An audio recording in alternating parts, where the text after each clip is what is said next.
Welcome to the Chief of Cybersecurity podcast, where we discuss relevant information concerning the cybersecurity workforce, business development, and best practices, made possible by CMIS. Learn more at CMIS.net.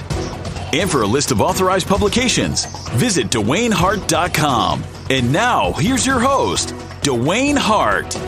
Good day, everyone. Welcome to another episode of the Chief of Cybersecurity podcast session. Have you purchased a brand new laptop lately? And when you purchase that laptop, I'm pretty sure that you had to do some software upgrades. And those software upgrades fall under a familiar topic within cybersecurity called vulnerability management. And large organizations have a hard time managing vulnerabilities because you can think of an organization that has 2 million vulnerabilities on their enterprise. And those 2 million vulnerabilities have to be managed. Sometimes organizations succeed and sometimes organizations fail. So in this podcast section, we're going to be talking about what's wrong with your vulnerability management program. For my cybersecurity professionals out there, this is going to be very knowledgeable for you because vulnerability management is one of those type of programs that are probably overlooked and probably misunderstood. So let's just deep dive into this podcast session and start to talk about the goals and outcomes. First, what does a vulnerability management program provide? This is going to be the first segment. Then we're going to roll into exploring the elements that make up a vulnerability management program. Then we're going to examine the relationship to cybersecurity. There's a direct relationship to cybersecurity based on the cybersecurity DNA.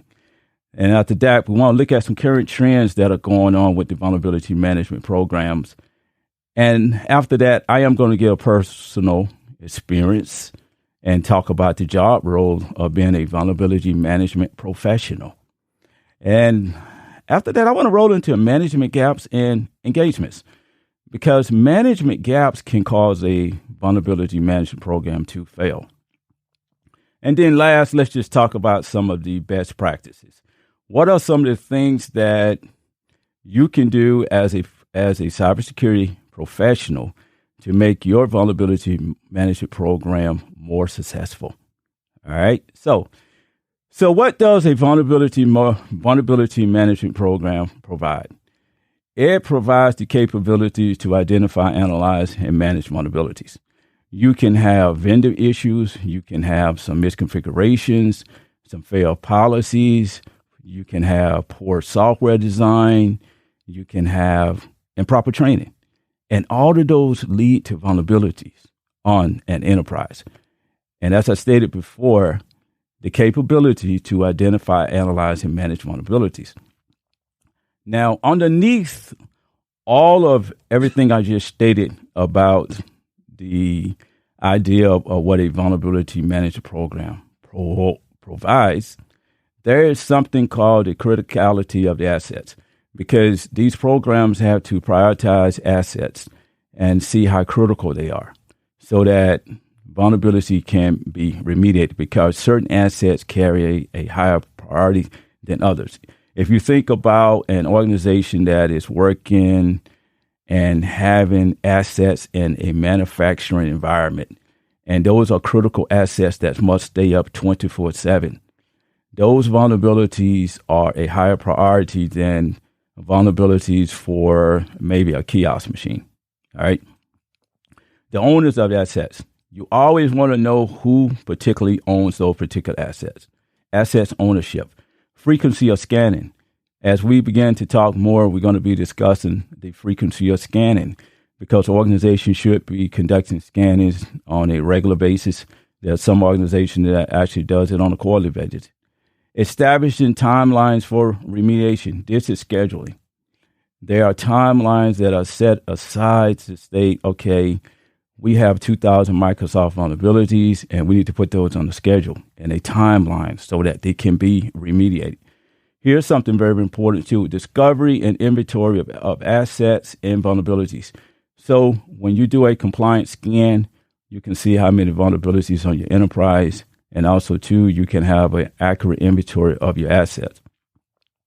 The sole outcome is going to give you reporting and remediation. So when you draft these reports, they're going to have certain metrics on those reports that tell you your overall trending, because management likes to see those reports and to see the overall effort for the entire enterprise.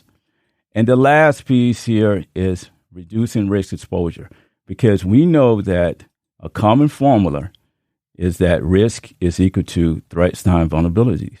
And if we can reduce the vulnerabilities, we can allow risk to go down and our risk scoring goes down. All right. Now, to make that happen, there are set elements that a vulnerability management program must have in place. So let's talk about those different elements. The first one is a policy. A policy is a high-level statement that outlines how a vulnerability management program should operate. You can think of a policy as the rules, the guides, the scheduling, what type of metrics you need to deploy, what actual team is responsible for carrying out the vulnerability management taskings. And part of another piece of the elements is understanding a configuration management database. This is most important because a configuration management database tells you a listing of all your hardware that you have on your enterprise. A lot of organizations failed here. All right. And we will be talking more about this later on in the podcast session. But just keep in mind that a configuration management database can allow your vulnerability management program to either have success or failure. Your compliance tools are very important. There are various type of compliance tools on the surface now. Some of those are such as Tenable Nexus, CrowdStrike, Falcon, Rapid7. All of these tools work in a similar fashion, but you may get different type of results. So as an organization, you always have to decide on which tool works best for your enterprise. So we're going to be speaking more on the compliance tools as well. Passing vulnerability remediation. This is the heart and the core of a vulnerability management program, because this is where you're supposed to be remediating those issues on the enterprise. If you have 2,000 Microsoft vulnerabilities on your enterprise, you will need a patch and vulnerability management program in place that's going to show you how to remediate those issues. And that's what your P&VR program does. Next is your risk scoring. This is where you can identify your risk level. Some of these vendors that engineer these compliance tools also will give you a risk scoring piece as well. And I speak on that because these applications will tell you exactly your risk scoring for a particular vulnerability, but also too, organization can create their own risk scoring. Let's just say, for instance, if an organization state that our risk scoring is from 1 to 10, and there are certain vulnerabilities that score 7, 8, or 9, well, the organization may just state, for this week, we want to work on all vulnerabilities that actually have a risk score of 7 or above. Now, that is completely honest, and that is completely a right method to follow, but the organization has to make sure that that scoring profile works for their organization. Last is continuous monitoring. Continuous monitoring is straightforward. This is a strong element for vulnerability management because when you find these vulnerabilities, you still have to have an ongoing observation in place and to be proactive and to ensure that you remediate those vulnerabilities. And continuous monitoring is a continuous cycle, and vulnerability management is a continuous cycle. You will never stop being engaged with vulnerability management if you have software, hardware, and applications on your enterprise. Now, here is the cybersecurity functionality. All right. Now, the cybersecurity functionality is number one, is that you have to security architect. When I speak of the architect, I'm talking about all the components that make up cybersecurity, all your hardware, all your software, all your configuration settings have to be in place. All right. Asset management is very important, but mainly asset management is going to address hardware and software, because software have code defects, and hardware such as your laptops and your servers have vulnerabilities as well. And those have to be managed. There are some other pieces that actually go along with assets, and that involves people, information, technology, and facilities. Because physical security has a piece in this as well. If your biometric system is not working properly, that means that anyone can probably have access to a room, or certain people may not have access to your data center. So those pose vulnerabilities as well. Risk management is another piece here as well, because the outcome of our formula is risk and vulnerabilities times threats give us risk. So under a risk management program, you always have to assess your vulnerabilities so you can see where your overall risk management program is operating. Compliance means that there are benchmark testing. Something like this or STIGs, the CIS benchmarks, well, you do those checks to see what your overall compliance level is, because maybe 85% of your vulnerabilities need to be remediated, but you have a 15% gap there because you scored at 85. But as we know, compliance is great, but we always have to think risk, which is the entire picture. Configuration management. There's a reason why laptops and servers and applications are configured a certain way. And if that configuration is broken, guess what? There is a form of vulnerabilities. You can think of your configuration management as your baseline. When you completely take a laptop and you create an image and you have certain types of configuration settings for that particular laptop, it should stay within the life cycle of that laptop. If anything changes, then it becomes a vulnerability. Something else is penetration testing. Is very important as well, too, because vulnerability management is a subset of penetration testing. Penetration testing means that an organization can be penetrated, and through penetration testing, it will take certain vulnerabilities that is found and try to exploit those vulnerabilities. And it kind of helps an organization out so that an organization knows their overall effort. And also, too, to see how vulnerable they are. Okay. There are some current trends that are going on with vulnerability management. One is ransomware. It's at the top of the list today. Ransomware is very dangerous. So I'm pretty sure everyone has heard about ransomware, where someone sends you an email and tell you that you need to give them $1 million because if you don't, they are not going to unlock your computer. Tool selection. There are different tools on the market, and organizations are struggling to find out which tool works, because with most tools, you are supposed to go through a 30-day evaluation first, and then you will select your tool selection. I also want to make notice that tool selection is your compliance scanner that you use. Digital modernization is also a part of this vulnerability management program too, because through digital modernization, there are new ways to modernize the way we look at vulnerabilities, and some of that is based on the type of tools that you select and also your management approach. Cloud-based applications are slowly coming up and growing, and those are part of digital modernization. Tenable Nexus IO is one of the applications that is cloud-based today as well. Trying to reduce your high counts, yes. You got 2 million vulnerabilities on your enterprise, and you've been told that you need to reduce it down to 1 million. Well, your job is to reduce the high counts, and organizations are having a hard time trying to reduce those counts down. And partly of that is because there's gap in their vulnerability management program where they only really operate that program about once a quarter. Automation for patching has happened because of all these vulnerabilities that are occurring on these enterprises. There needs to be some automation in place. And part of that is something such as artificial intelligence is coming to surface as well, too. There are some tools on the planet, such as BMC Remedy and SCCM, that will automate your patching for you. Now, Now, here's the major problem. What's on my enterprise? So that means that there are a lot of organizations that do not know what's on their enterprise. This is a trend.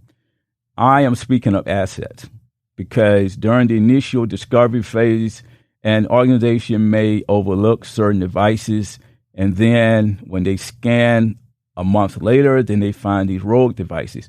A rogue device is something that just populate up and you don't have any identification of where it came from, and it's not supposed to be on your enterprise.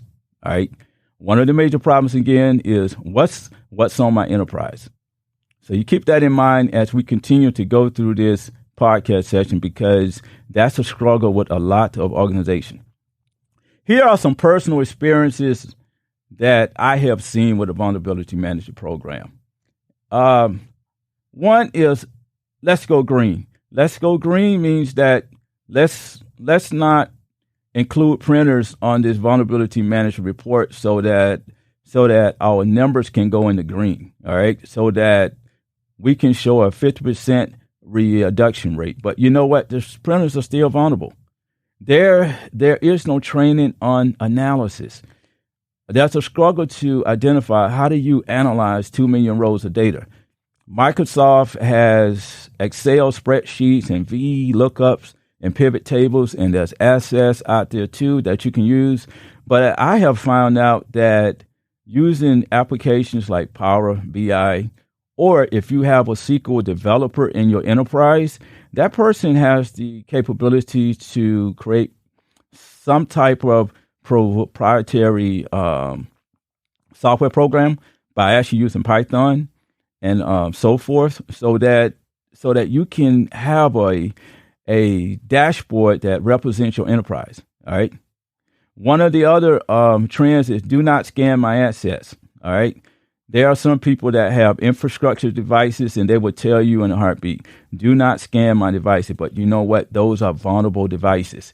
And that means that the vulnerability management program will suffer well. So one of the alternatives is to probably just scan those devices on certain days of the week or certain times of the week.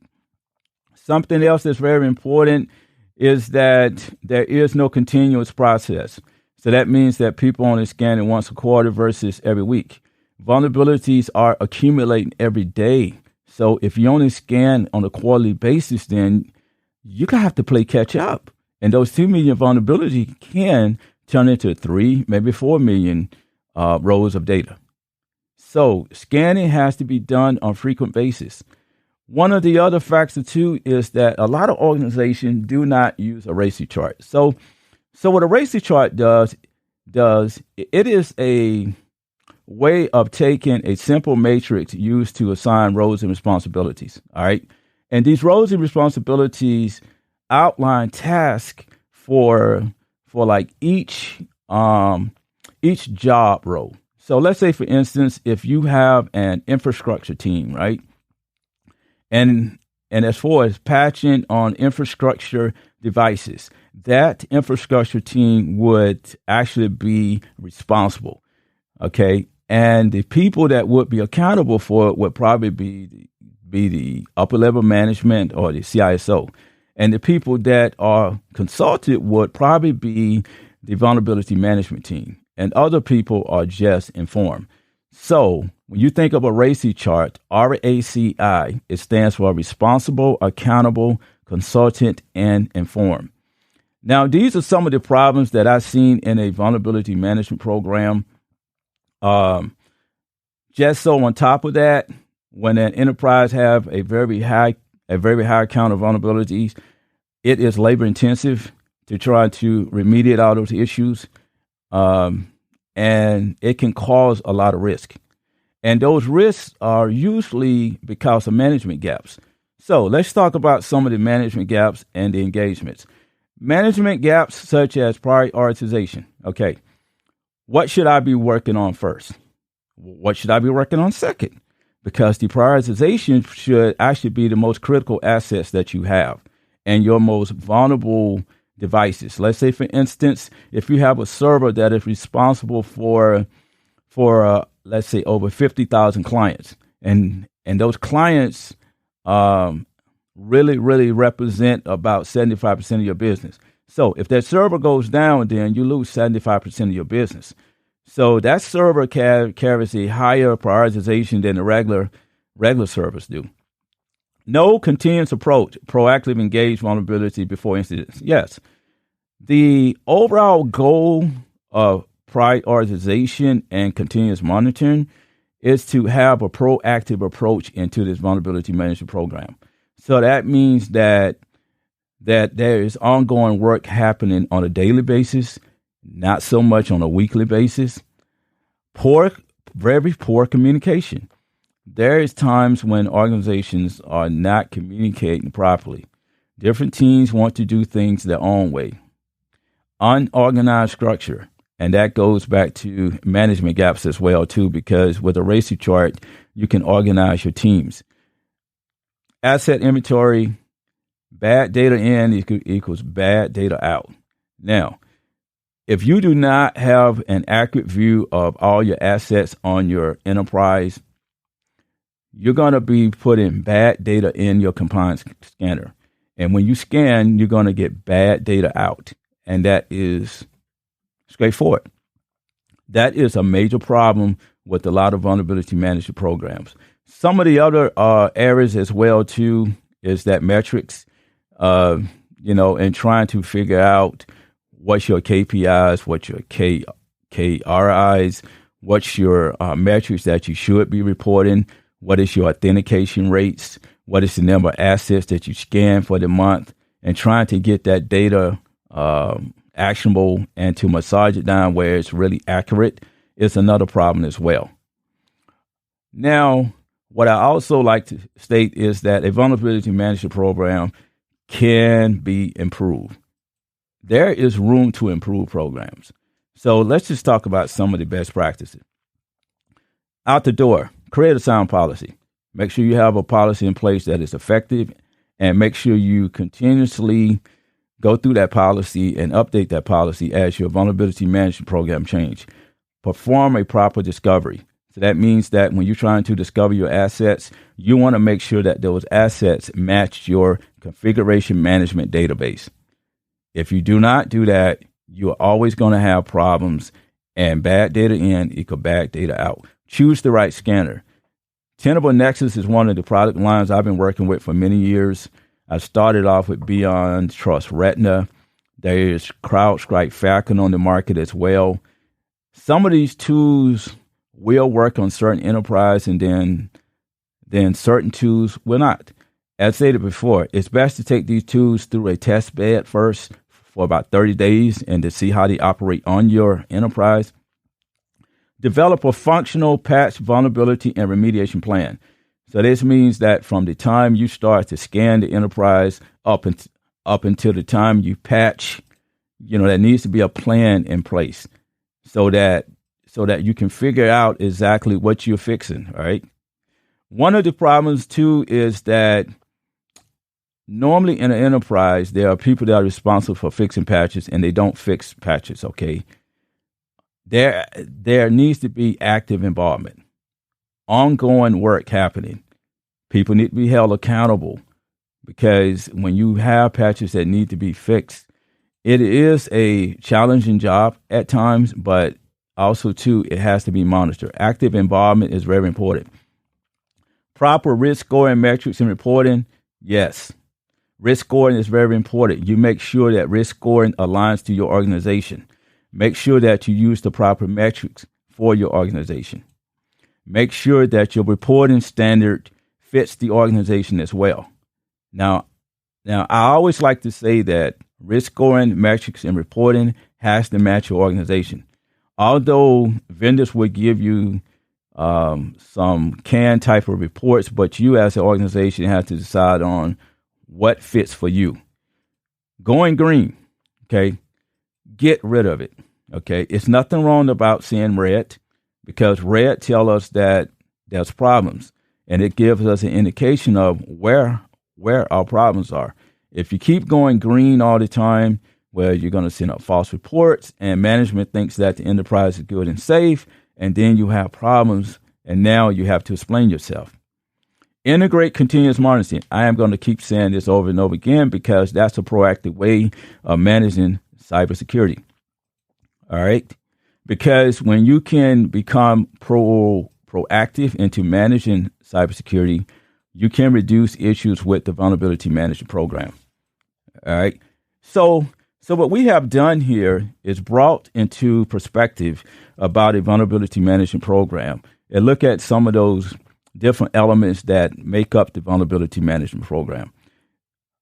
One of the things I like to say is that every program can be better. Every program can be effective. This is where the cybersecurity mindset comes to play and to bring into the growth mindset. Just because you are reaching your benchmarks, that doesn't necessarily mean that you're safe. All right. As vulnerability increases, there needs to be more automation as well, because with all these rows of data and 2 million vulnerabilities, it is hard on the human eyes. This is where automation comes to play. And what automation does is that it helps to pinpoint and drive remediation strategies so that organization can actually get an accurate view into their security state. Now, there's a new trend developing where artificial intelligence and machine learning is accelerating vulnerability management programs. And so what's used with artificial intelligence and machine learning is that these robotic software programs are created where they're finding vulnerabilities ahead of time. And there's something called predictive analytics is also happening under these artificial intelligence and machine learning programs. So in the next episode, there would be an advanced discussion about artificial intelligence and machine learning. I will see you in episode 7. How can artificial intelligence and machine learning benefit cybersecurity? You've been listening to the Chief of Cybersecurity podcast, where you have gained relevant knowledge to enhance your cybersecurity mindset. Be sure to visit DewayneHart.com to learn more about authored publications, show notes, and discover more information concerning cybersecurity.